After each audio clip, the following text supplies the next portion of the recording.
All right, everyone. I got Ebony here. Hang on, let me address this question real quick. What are we drinking for the opening party tonight? It's BYOB. BYOB. I got High Life and some Sierra Nevada left over, so that's what I'm drinking. Kostas has the bourbon. We'll crack it open as soon as the mayor's done talking. I got to say like another 5 minutes of stuff, and then onto the party boat. So last session of the day, we have made it through. Get tequila. I don't have any tequila. I don't even have any bourbon. I got to get some for Friday. So last session until our opening party, where we will keep it as like Startup Week as possible. A little bit of announcements. We'll be thanking our sponsors. The mayor's going to come in and speak for a few minutes, and then we will go to the party boat, which will be awesome. I'm excited about the party boat. And we got a DJ playing. We got some cool stuff for you guys. We're going to do some dance-offs. Ebony said she was going to be like, doing her thing on camera. So I'm excited to see that because it won't be me. Maybe we can get Lindsay dance. We'll get Lindsay dancing. But what you're here for this session is we're going to bring Kostas up of Fortress Commercial Real Estate. He is going to talk about I lost your topic. What just happened? Searching for the right commercial real estate for your startup. So my screen moved, man. Yeah, it's all good. All right, man. I'm going to hop off and let you take it away. Sounds good. Sounds good. Thank you, JR. Appreciate it. And God, now somebody said tequila, so I might be a little distracted. Thank you, Ebony. Appreciate that. I stand in the way of the mayor's speech and some alcohol, so I'll try and be fun and quick. Well, it won't be fun because it's real estate, but maybe quick. So my name's Kostas, founder and operator of Fortress Commercial Real Estate, locally here, about 4 years old as a company, startup entrepreneur as well. So I love speaking to other startups.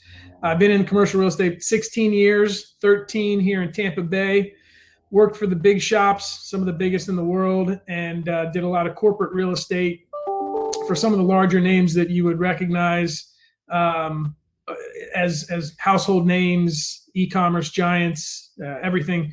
And through those experiences, I gained a lot of knowledge from how corporations run their real estate and manage it and underwrite it. So my goal is to basically share that knowledge with startups as they start their ventures so that they know what to look out for as they grow and how to negotiate and budget the appropriate time for your commercial real estate needs, because it becomes a pretty big deal as you grow and staff people and you need a facility and depending on what you're doing.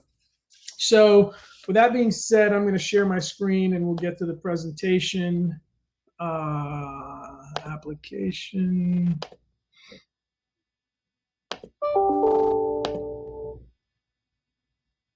Okay. Is that visible? Yes, great. Thank you. Appreciate that. Let's see if it scrolls through. Yeah, great. Okay, scrolls through and everything. All right, so the agenda. Basically, I will just let you know that this is strictly a presentation on the search and negotiation process for leasing commercial real estate space. We will not talk about investing. We will not talk about owning. I will not talk about buying. I will mention lease versus purchase at a certain point in this presentation to explain to you why, as a startup, I recommend leasing versus purchase.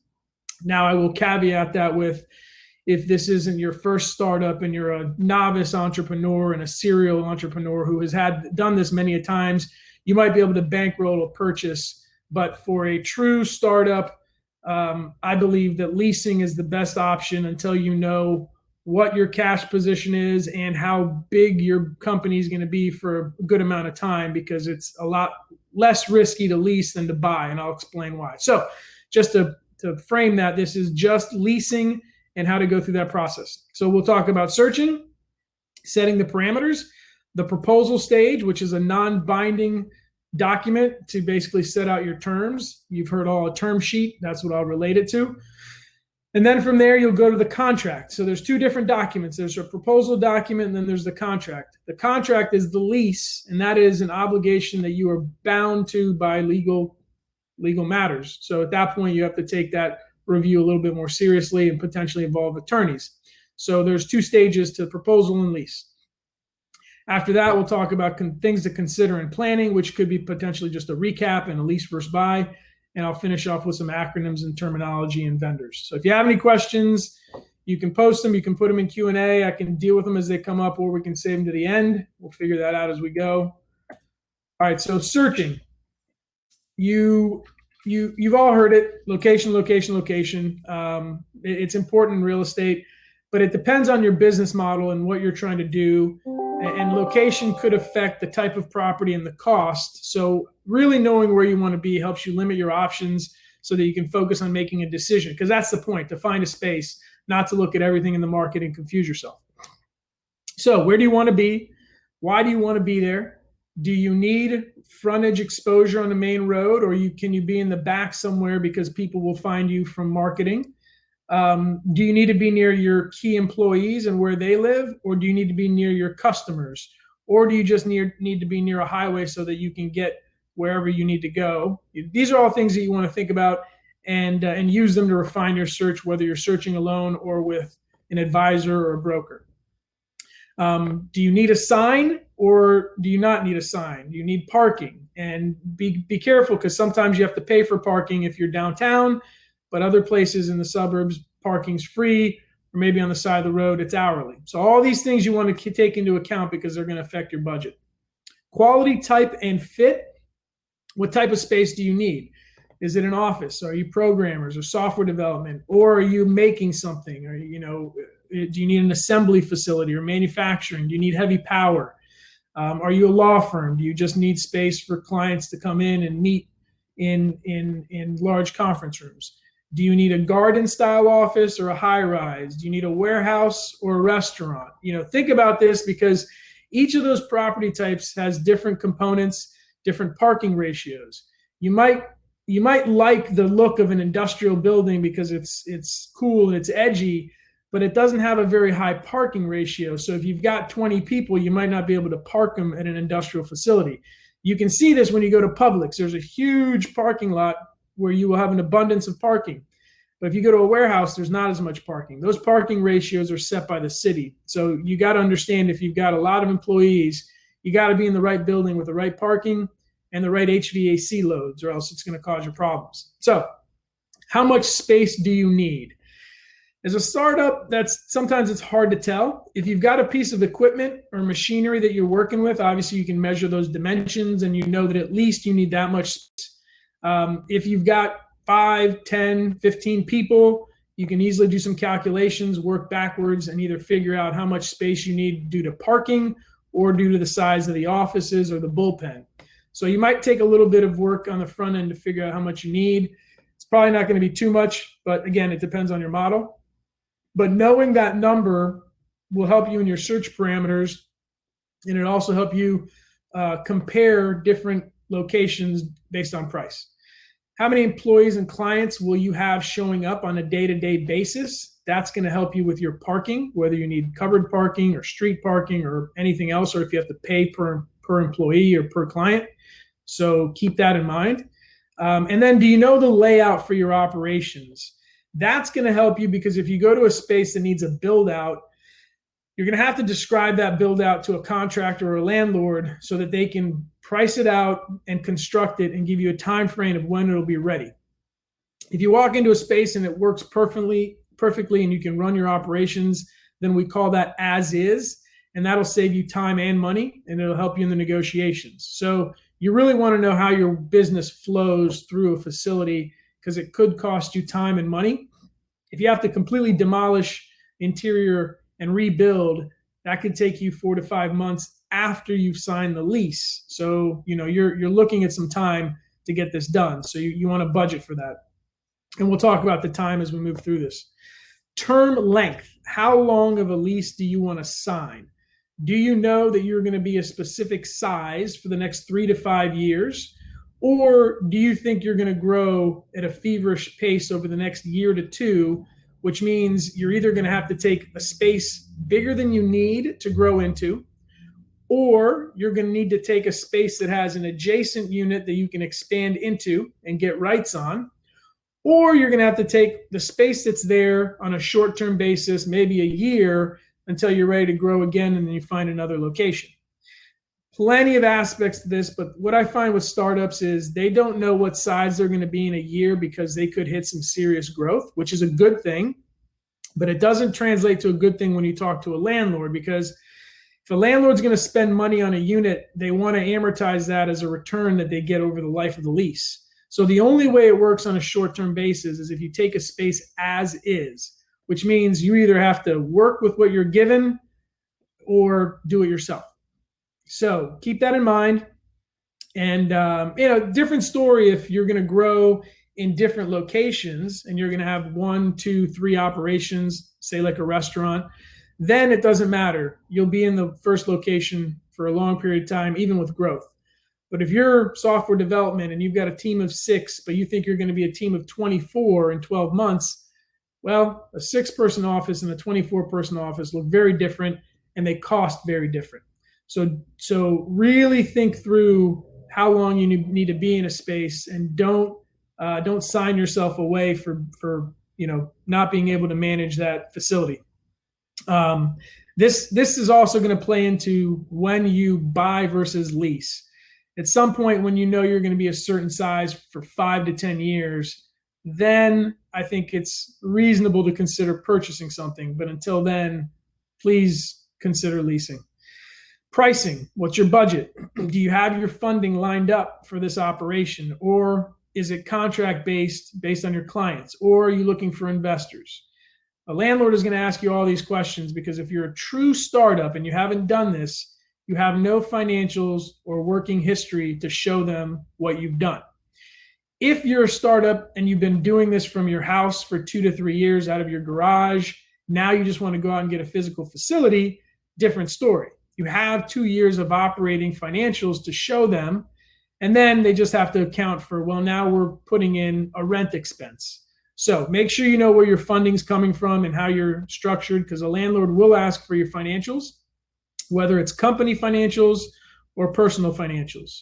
So be ready to share that. Don't feel like they're asking too much, and don't be embarrassed. It's a normal part of the process, and they ask everybody for financials because that space is their investment, and they need to know what they're getting as a return, and that they can be sure that the company they're signing a lease with is going to stay in that facility for the appropriate amount of time that they budgeted for their investment. So it's normal. That's all I'm trying to say. If you're working with a broker or an advisor, make sure you share that budget with them and be honest. That way it'll help limit the options, and you can use it in your negotiations strategically, so you don't paint yourself in a corner, or you give yourself some room to float within your budget. And make sure you're only looking at the appropriate options. So you've got your budget, your location, you've found some options. Now you're going to go tour some space. I recommend taking a half day or a full day to do this, whether you have 3, 4, or maybe 7 or 8 options to look at. Just block it off, go spend the entire morning and look at them each successively.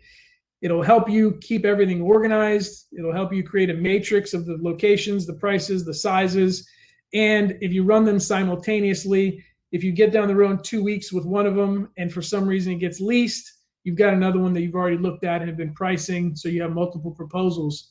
It's a very smart way to do it, so you're not wasting your time. And at the end of the day, if you're running 3 proposals and one of them works out and you go to lease, you can tell the other 2, I'm sorry, they understand. It's part of the business. So the timeline for this could be 1 to 6 months. I'll be honest with you. I mean, it just depends on market availability, what you like, and what's out there at that time. I've searched for space for people that it's taken a year to 2 years before the right property showed up. So you want to put some time into this. You can't always say that what's out there is going to fit your needs. So again, when I get the time frame, I want everybody to understand time is a luxury, and I understand that some startups don't have it. Just understand that you might get pigeonholed into a space that's not ideal because you didn't wait for the right time. So maybe the next go around, you budget the right timing. So that's the searching. Now we're going to go to the proposal. You've narrowed the search results down. You probably picked 2 or 3 that you like. Now you want to issue either an RFP or an LOI, and those are basically the same document. One's a request for proposal, the other's a letter of intent.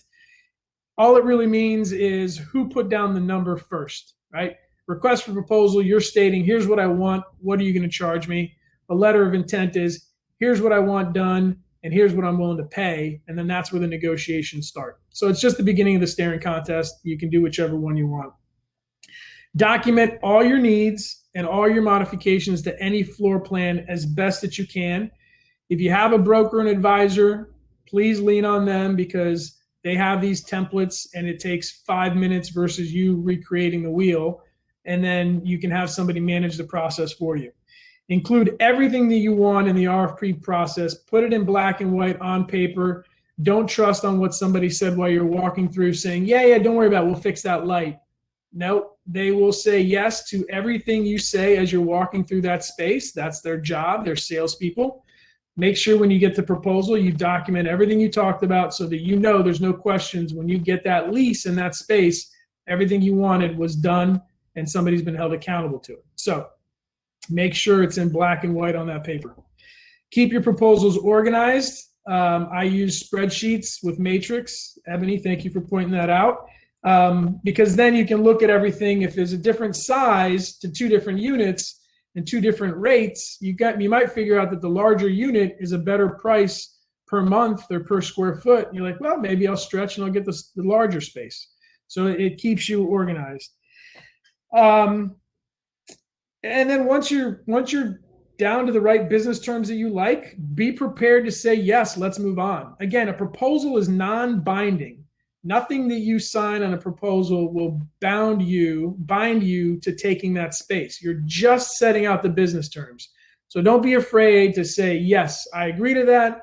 I'll sign this proposal. All that does, and make sure it's just a proposal, is moves you to get to the lease draft. And now the lease is going to take a little bit of time because an attorney has to draft it, and then you're going to review it. So when you come to terms, you're ready to go to lease. Again, the timeline to a proposal could be 2 weeks to over a month. And the reason is you've got your side, you got the landlord's broker, maybe your broker, you got an attorney on the landlord side, you probably have a contractor bidding the work, you got an insurance agent reviewing everything. All those people have different schedules, different vacations, weekends, kids, holidays. Things come up and things just sit on people's desks. It takes longer than you think. So that timeline while you're sitting on a proposal could be back and forth for a month. Just keep that in mind. You can try and push people, but sometimes it just is what it is. Okay, so we got the proposal. That's done. Now we're going to the lease. And at this point, you've been given a legal document from an attorney that the landlord has engaged. You will review the lease on your own so you're comfortable with it. Your broker, if you have one, will review the lease to make sure any market standard stuff is not included or is included, and also to make sure all the numbers from the proposal made it over without any typos or sleight of hand. Just, it's good to have multiple eyes on it that have been part of the proposal. Your attorney is going to review it, and I strongly recommend a real estate attorney. Don't just use your brother-in-law who does personal injury, because real estate law is a different skill set and the clauses are different. So you want to make sure you have somebody that knows real estate law looking at this lease. You can have your brother who's a personal injury recommend somebody, but make sure they're specializing in real estate or contract law. Once your attorney reviews it, you should also have an insurance agent review it, because in that lease, it will state what type of insurance coverage you need. And if you don't already have those existing coverages, you either need to change your policy or ask your insurance provider to tell you what policies you have to see if you can ask the landlord to change the language in the lease. It is possible. It just takes a little bit of grinding back and forth. Rule 1 with any lease is anything can be negotiated and changed. You do not have to take the lease as it's written. If there's something in there you don't like or doesn't fit your business, you can ask for it to be changed. I can't promise you it'll be changed, but that's where the negotiation starts. And you see how well you can get along with the other party if they're reasonable to massage the wording to something that fits for both of you. If they're not reasonable and there's a problem where they're not going to change something and you feel strongly about it, you might want to reconsider that lease or that location, because you are going to be a partner with that landlord for 1, 3, or 5 years. If they can't be reasonable at this point in time and help you out on something, what happens when the plumbing breaks or a hurricane hits? So just keep that in mind. Once all that's been reviewed by the attorney, you're going to want to look at it again with your broker and then respond to the landlord. They are then going to review it on their side and do the same thing. Red lines will be sent back. You'll be reviewing a document in red line. You definitely want to get on a phone call at some point if there are onerous changes that need to be made, and just hammer them out. Just talk through them. Usually you can come to an agreement on the changes, and then once that's done, you get a final clean draft, and that's what you sign and execute. Again, it could take 1 to 2 months for the same reason, and because this is a much more important document. It's a legal document, and you've got attorneys, insurance agents, brokers, landlords, contractors, again, all their own schedules, kids, summer, vacations, holidays, whatever the case might be. Things just sit on people's desks. So budget in some time for this. All right, so we've chatted about the process. Now I'll go through a little bit of the planning considerations. If you have any questions, feel free to chime in. Otherwise, I'll keep going.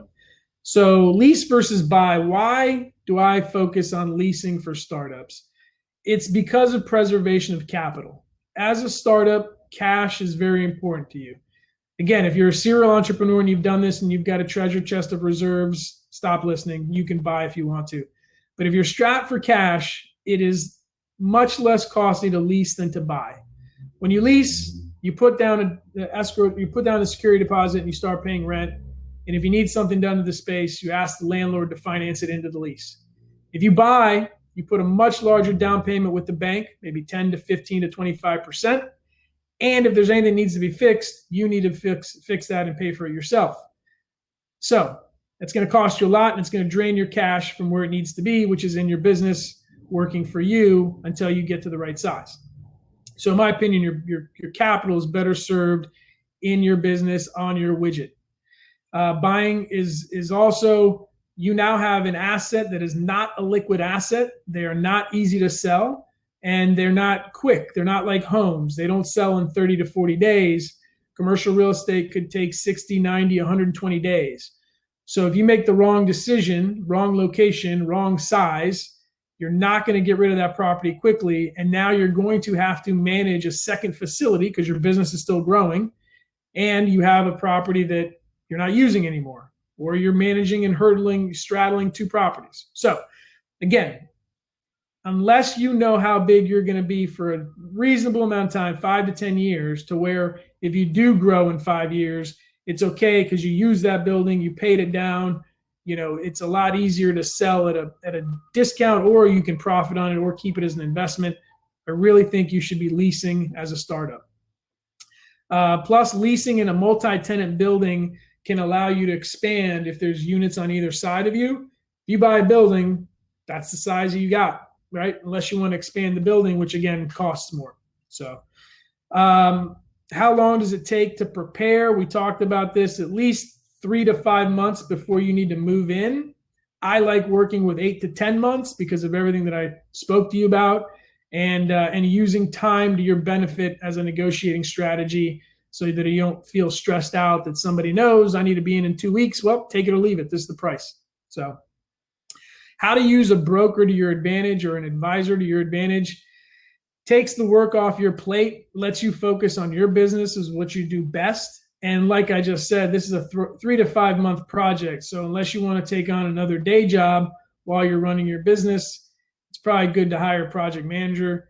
And by hire, I mean brokers. You do not have to pay a broker that works on your behalf. They are paid by the landlord or the seller. Similar to when you buy a home, the seller has a fee built into their sale for the buyer's broker. Well, a tenant's broker is paid by the landlord. So you get the benefit of having somebody on your behalf, looking over things, making sure you're getting the right deal, managing the paperwork, drafting all the documents, coordinating all the negotiations and the vendors, who knows what they're doing and is willing to manage this project. You just make the decisions weekly or whenever you meet to look at properties. So You do you on your business and let the broker handle the real estate. Terminology. I went through some of these as we were talking, so I'll try and go back through. RFP, request for proposal, LOI, letter of intent.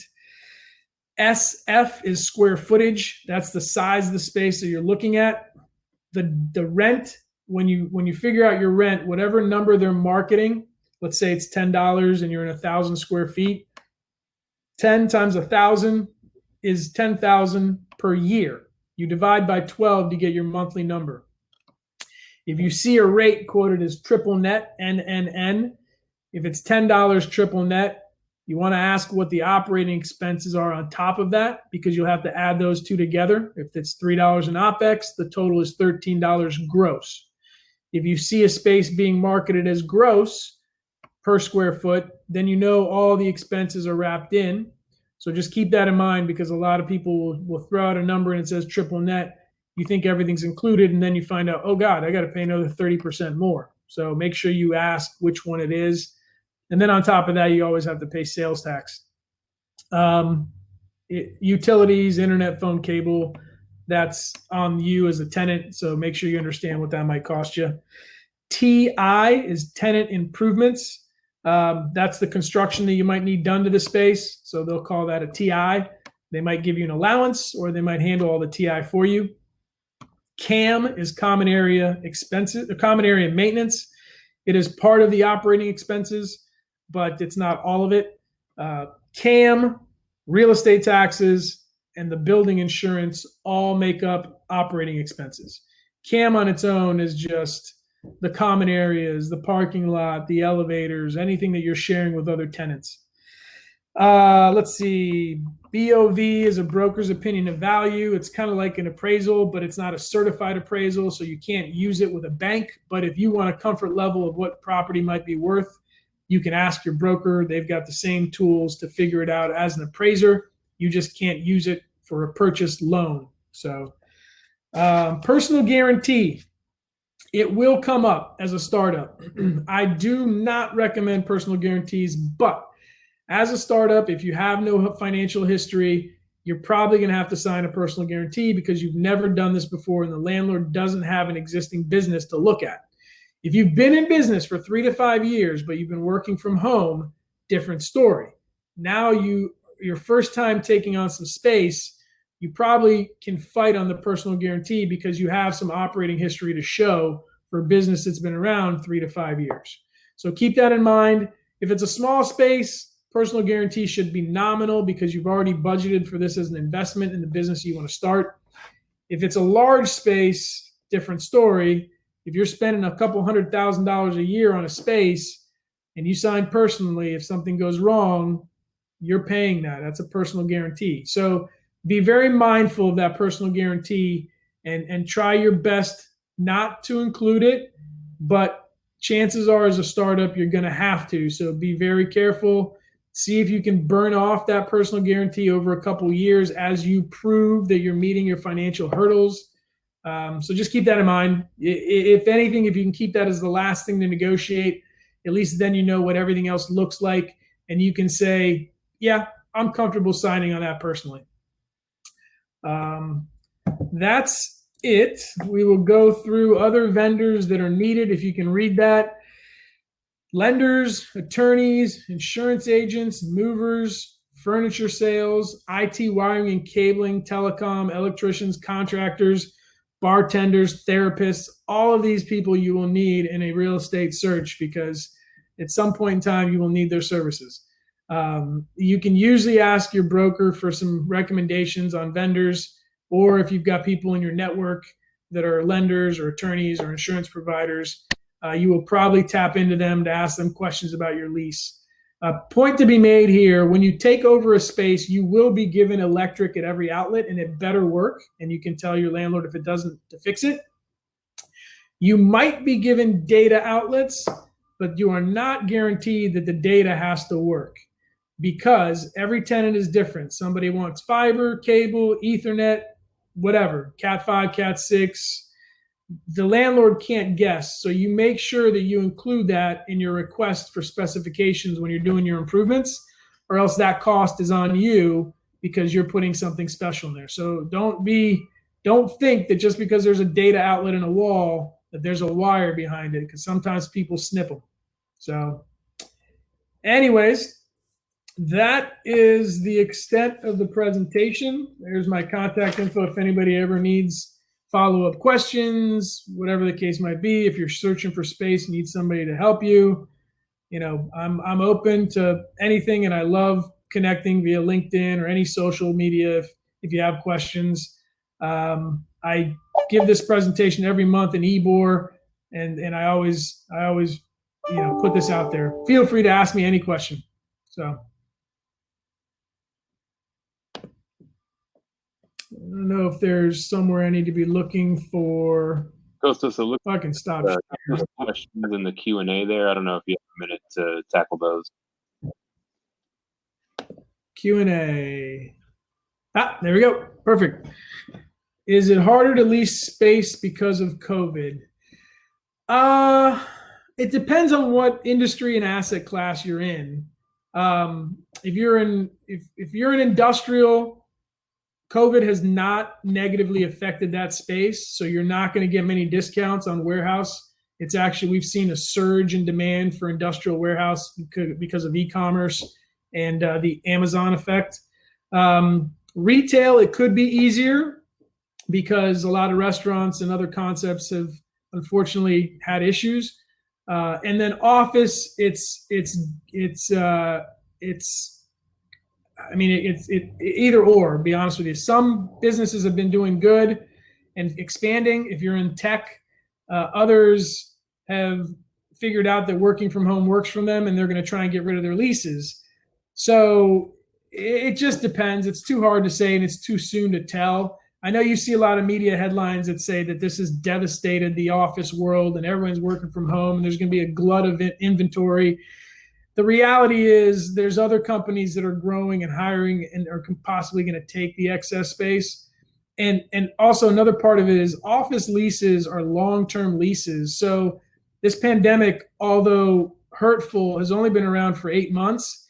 If you had a 7-year lease, you can't just get out of it. So you got to figure out a way around it for the next 6 years until you can figure out, what you do at the end of the lease.